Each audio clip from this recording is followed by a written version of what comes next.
How to fix Facebook keeps crashing on iPhone or Android device. In order for you to fix this issue, start by heading over to your App Store or Play Store on your device. Once you're in the home page of Play Store or App Store, in the source bar, search for Facebook.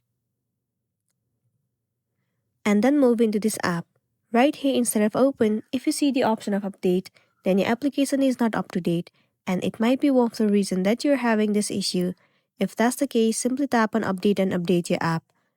The next thing you want to do is move into the settings of a device, head over to general, and then move into iPhone storage. In this page, search for the application Facebook and then move into it. Now tap on offload app. Once again, click on offload app. It will clear all of the cache and the storage of the application. It will also remove all of the unwanted bugs and make your application run smoothly. This might also fix the issue that you have been facing on Facebook, and then you'll be good to go.